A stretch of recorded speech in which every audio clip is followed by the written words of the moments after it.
Hello, everybody. I'm your host, Nazar Bina, and this is Omnichannel X's Omnichannel Podcast. Omnichannel X is brought to you by Urbina Consulting. Omnichannel X is our international learning portal where we host the thought leaders and case studies we think will be most helpful for content-rich organizations trying to build better relationships across all touchpoints. Hi, everybody. This is Nazar Bina, your host. I am here with Dana Rock. They are Director of Experience Design at Pickle Jar Communications, organizations that we collaborated with a few times at Omnichannel X. Dana is passionate about enabling others to create compelling and exclusive content and experiences. Professionally trained and experienced content designer, Dana draws on research across behavioral economics, neuroscience, and linguistics to inform their approach. So very much in line with a lot of the work we've been doing. Very excited to have them on the podcast. They are a former director of marketing communications with a strong track record in developing award-winning campaigns, nurturing high-performing content teams, and delivering omni-channel strategies to meet business goals. And a bit of a fun fact for some color, Dana is one of the best elite kayakers in the whole of the UK, having previously paddled the Grand Canyon and kayaked over a 20-foot waterfall, all on top of having a name that utterly kicks butt. So I could not be happier to have Dana here to talk to us today.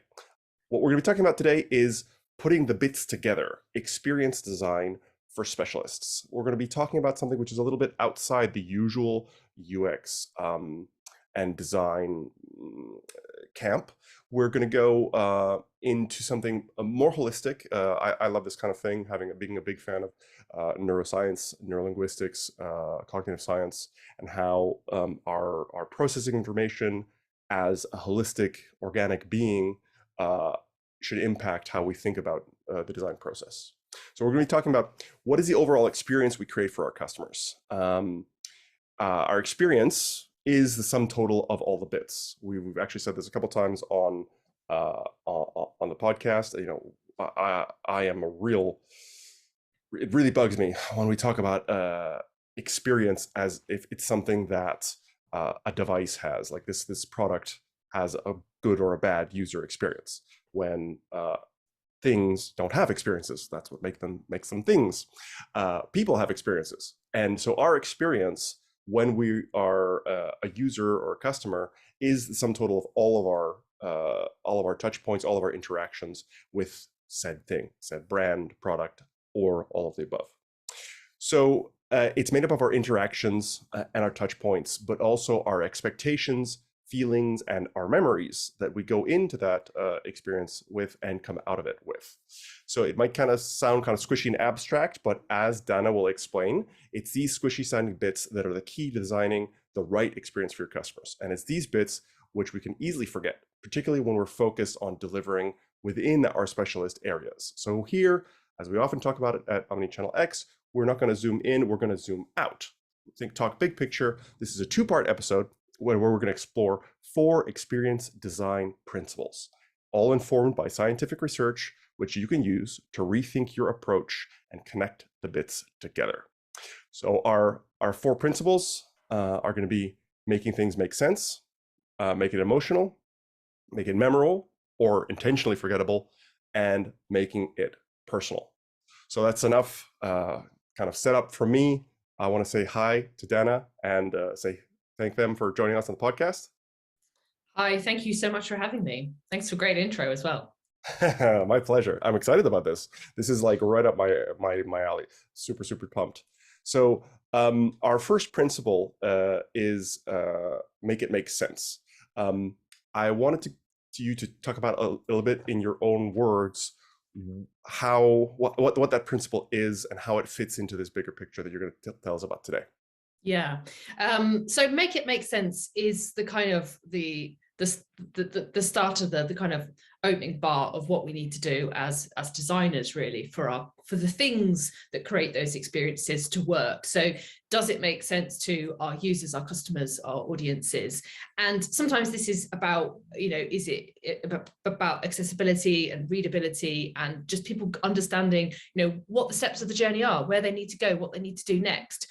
And the bits that we might describe as, oh, it feels intuitive, are the bits that actually make so much sense to us, because they use design patterns that our users are familiar with, that it makes sense. And I think it's an important, and actually it's generally quite familiar ground, for people listening to this podcast. They're probably quite familiar with this, but I think it's a good basis for kind of exploring some of the other principles, really. Just to start with, and I want to pick up on what you said in the intro there of, things don't have experiences, people have experiences, but understanding what those experiences are like enables us to informs how we design the things that create those experiences. And I think in terms of that, the experience of what we know from neuroscientists about how the brain has evolved, not to give us an accurate depiction of the world, but to enable us to survive. So there's people like Anil Seth, who's written a great book, Being You, which explores this. And that kind of shows how the brain is he describes it as a controlled hallucination, but we're kind of predicting, our brain is constantly predicting what's likely to happen, what's going on in the world around us. And so that's where we kind of can sometimes make mistakes, but broadly we're quite good at predicting. And it's evolved to survive. So a classic example would be if you see something that you're walking along late at night, perhaps in the park, and you see something that looks like a snake, you might jump. Now, it's a twig 99.9% of the time, particularly like I'm talking from the UK. I think I've seen a snake once in my life in this country, but we might jump if we see something, a kind of ominous shadow that's actually, a bin or something like that. And that's helpful because it aids our survival, but it's not an accurate description. And I think understanding how our brains are trying to make sense of things by predicting things. Some people listening to this might know about like reading psychology, for example, the way that we kind of, our eyes skip over and we scan read. We only stop if we find something in the sentence that we go, oh, wait, that doesn't make sense. Congratulations, you haven't got the job. If as an email from a recruiter would make us kind of skip back and make sure we'd read all the words properly. So I think it's about understanding how that brain works, how our brains work fundamentally as these predicting machines, that allows us to understand how can we help people. Understanding what their brains are likely to be predicting allows us to create what we might describe as those more intuitive designs. I love that. There's a ton in there.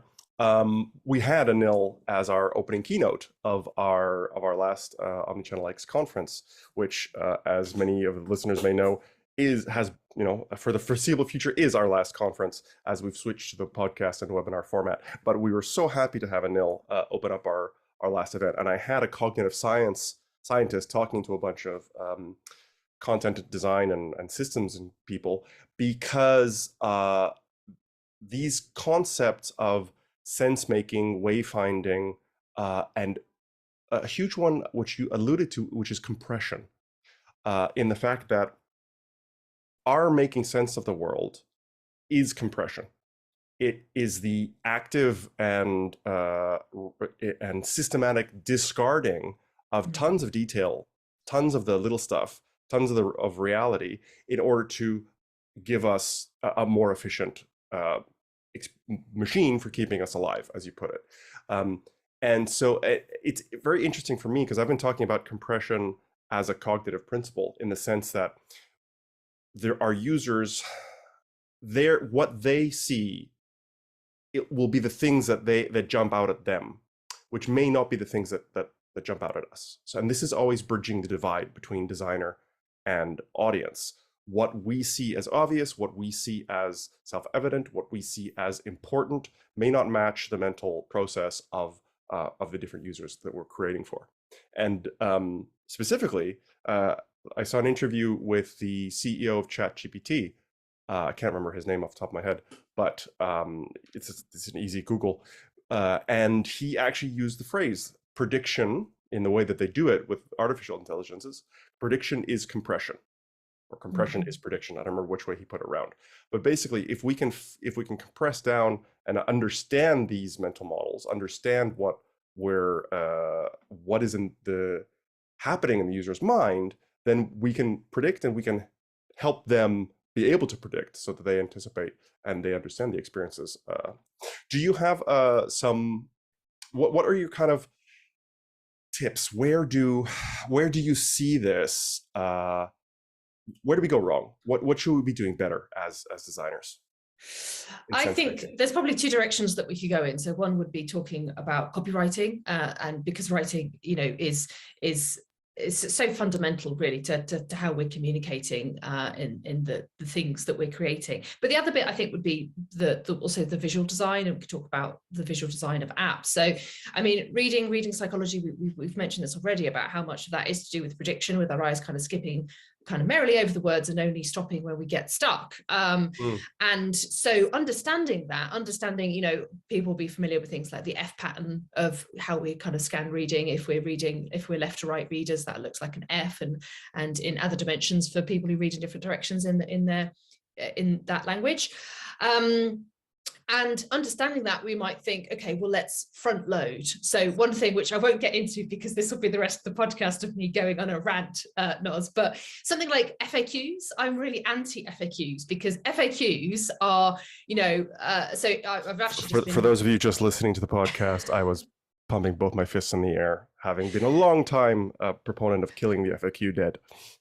Yeah, so I mean, so I often work with the education sector in my work, and like applying to university, particularly as an international student, is quite a complex process actually. And international students, sometimes English isn't their first language. So let's make things really hard by putting the information in a really long web page of FAQs. And difficult to navigate because they're not always necessarily kind of in the right order, but also even the structure of the FAQ, and often this is something that's in a show hide as well, right? And what could be the right order anyway? Like, how the right order for me is the question I have at the top. There's no way that anyone is ever going to know what that is. Yeah, it's a nonsensical concept of having a big bucket of stuff. It's a big bucket of stuff. Yeah, it's a big bucket of stuff. Your website / content, and then tell them to go for it. It's in there somewhere. Yeah, and the bit that I find annoying and actually quite easy to fix is what I would call front loading of a sentence. So if you say, what are the deadlines for applying, that what are the words that my eyes have got to read through, and knowing that we read an F pattern, I'm starting with the what are the, how do I, when can I, where is the, all those words are just wasted. Like, just give me deadline, apply now, visa application, like go straight for the key words that, we're looking for the information of, like, when's the deadline, how do I apply for my visa, but I'm looking for visa, right? And those sorts of things. That's very interesting, because that's exactly contrary to the trends. I know clients who specifically say, no, we want all of our stuff within that question form. I have some partners that I work closely with who despise it, but it's interesting. Have you had to have that discussion, and how do you resolve that? Because I'm sure there's research on both sides. Again, we've opened a can of worms here for her. This is now a 3-part podcast. The first one's just on FAQs.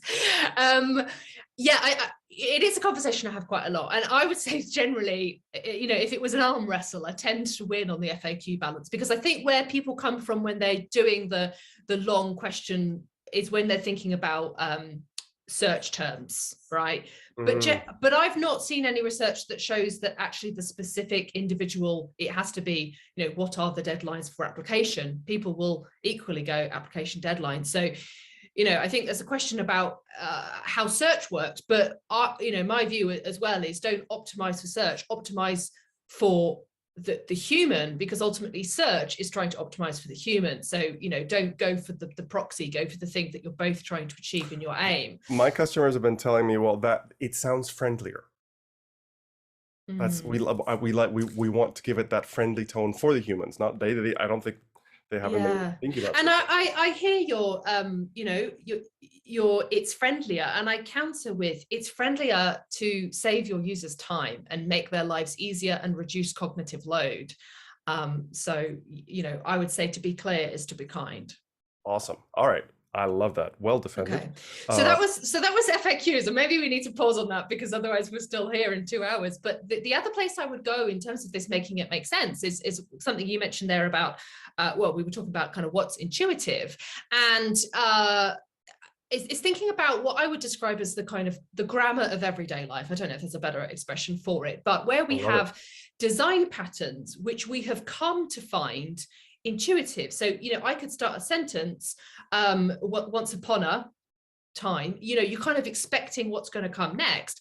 And equally, if you think of things like, where do we expect things to be on a page, right? If you're looking at a web page, if I'm on an app, there's a little icon that looks like a search, and it's often in the same place in different apps, or, whether you swipe left or you swipe right. Like, it's not like some dating apps have decided to all swipe left and, and the other ones to reject us to swipe right. Like, we're being consistent. And that is that kind of grammar of everyday life where we've created these social norms around the design elements that we use. And I think understanding those norms as they have evolved, as we've been creating apps, and digital design, understanding what works, but I think also understanding that some users still aren't familiar with those things. So I'm familiar with, like, I could download, let's say, a travel booking app, and I'd be pretty familiar with it because I already use a number of travel familiar apps. So if it's kind of well designed, then I can see where my previous bookings, my tickets, my search bar, my favorites, my profile, my login, whatever. And I can see those elements, and they probably look quite consistent with the stuff that I've already had experience of. But we do still need to think about those users who don't have those experiences, because it's not intuitive unless you already have that prior experience. This is like a kid learning to speak. And of course, I just look at people like my 5-year-old niece, who tries to scroll through the TV. I'm sure anyone who's interacting with young kids these days has sort of seen that and laughed. But of course, that's as natural as, saying the alphabet or some kind of kid's rhyme. It's just part of the grammar of everyday life that they're picking up through the experiences and interactions that they have. I'll give an example on the other end of the spectrum, which is my mother, who was in her 80s, but is, by her own definitions, problematically addicted to her iPhone. So she has her iPhone, her tablet, she has her laptop, she travels with all three. But she's still in her 80s. And so we're talking once, and I said, click on the Wi-Fi icon. And she goes, do you mean the picture of the fan? Yes. And I'm like, what? And then I looked again, and I was like, oh, I guess that dot with the little curvy lines doesn't mean anything to her, and it looks like a fan. So it's this language that you don't realize that you know. And as designers, as we get more special, and for me, this is the battle at Omnichannel X from the beginning, is pulling us out of our what becomes a vicious cycle of getting so good and knowing our stuff so deeply that we start to forget how to talk to other people. If you've ever tried to talk to a physicist, or some of these extreme ends of education, my brother has 7 degrees, and he became impossible to talk to around the 5th. That's not an education. That's a triangle, right? That's just... Yes. And so he has got 7 degrees. So he got his PhD, and he was just getting warmed up. So it became kind of impossible to talk to after his PhD. And there's always people like that. You get so so much that you start to lose your ability to empathize outside your knowledge circle. And that's kind of what we're all about here. Hi everybody, just a quick reminder to say, if you're enjoying this episode and feel it brought you some value, remember to comment, like, share, subscribe on whatever channel that you're on. Also check out omnichannelx.digital for more info on our newsletter, webinars, and our on-demand learning opportunities. Now back to the show. FAQs is an example, and copywriting more generally. Did you have something more on that?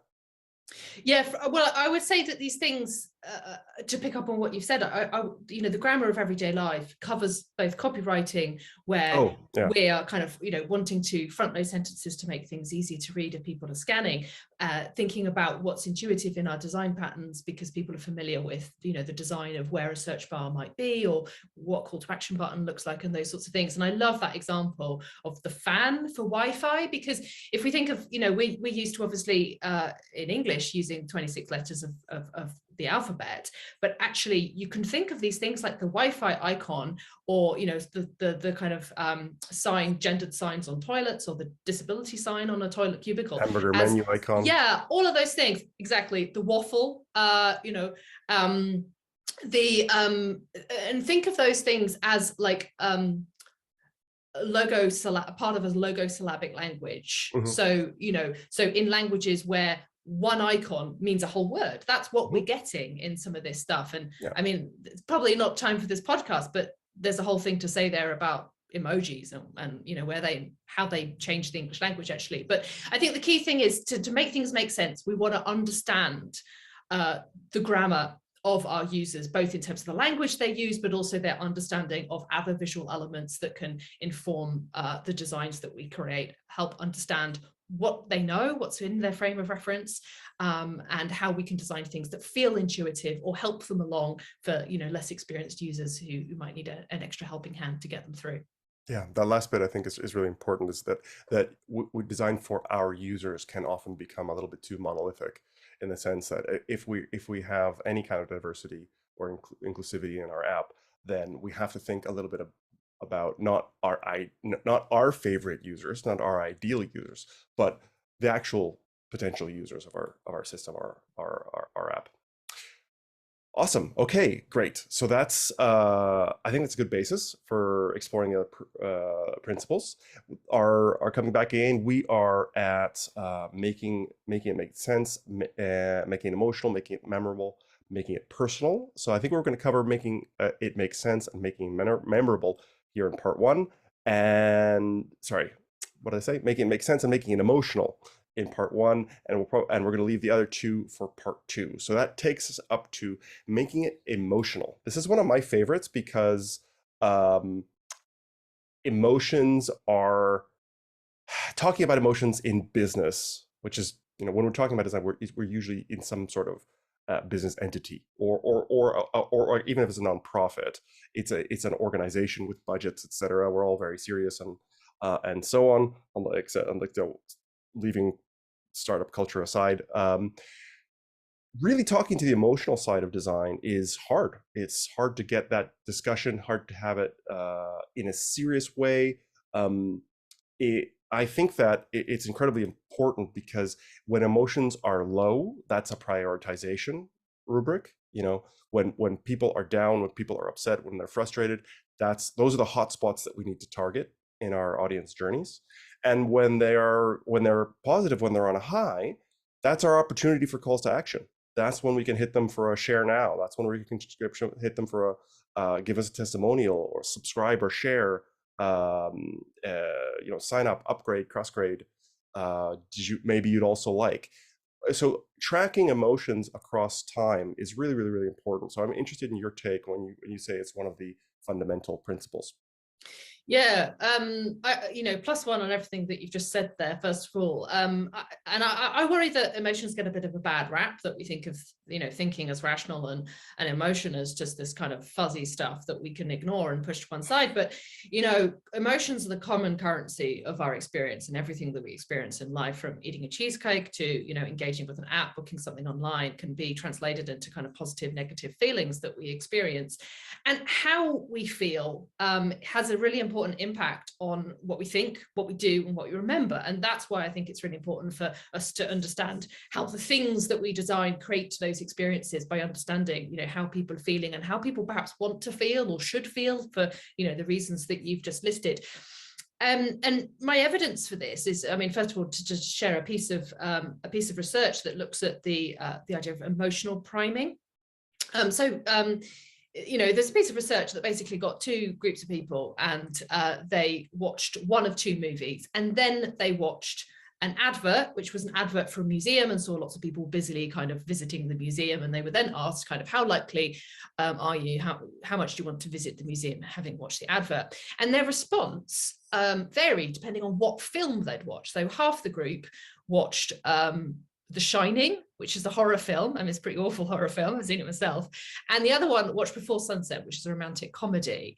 And they had quite different reactions. And actually, it was the people who watched the horror film, The Shining, who were more positive about visiting the art the museum afterwards.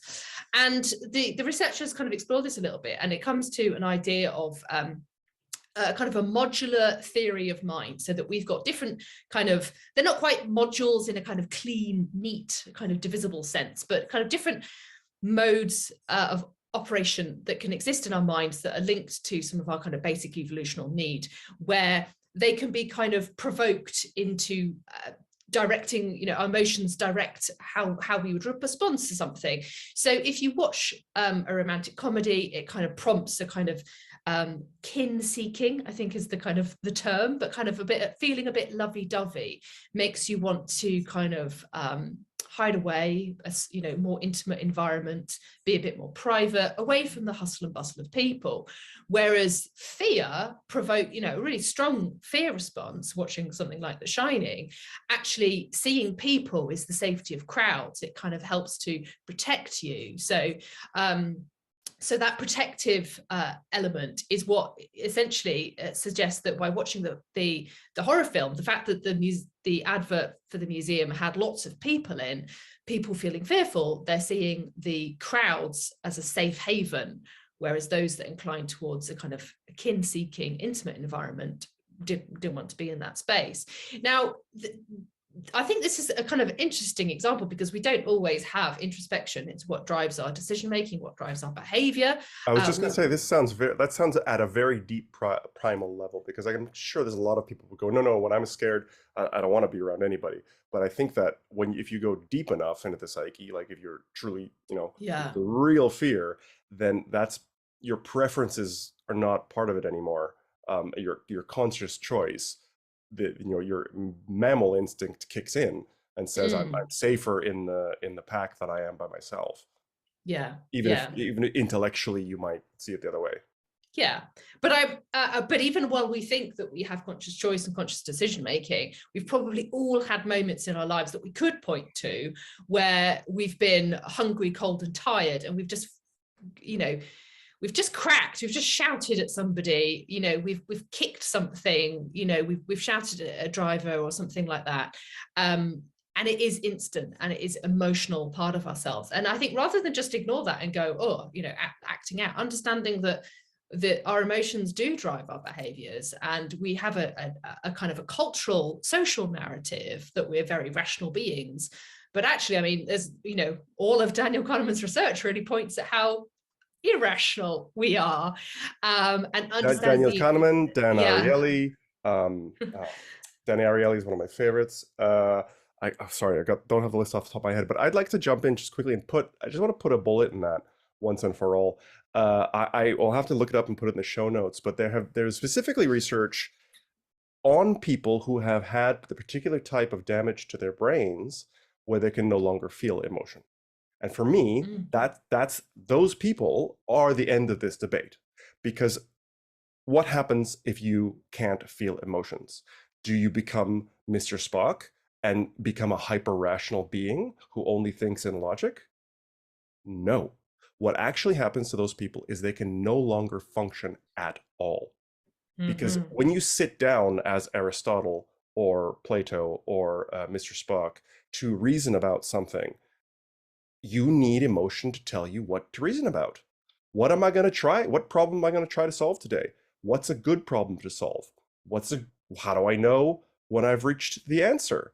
If I have no feeling of elation or joy or sense of contentment when I've come to a conclusion, is that conclusion any better than the other conclusion I just had 2 minutes ago?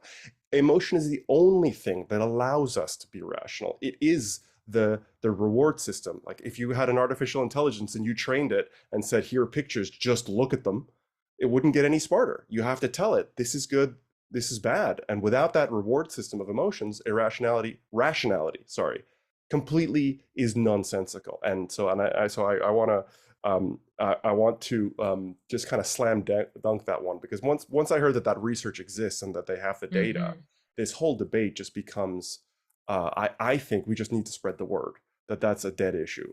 It's just utter nonsense that these two things are somehow polar. It's a bizarre relic of a patriarchal model that it just kind of poisons our discussions about design, our discussions about empathy.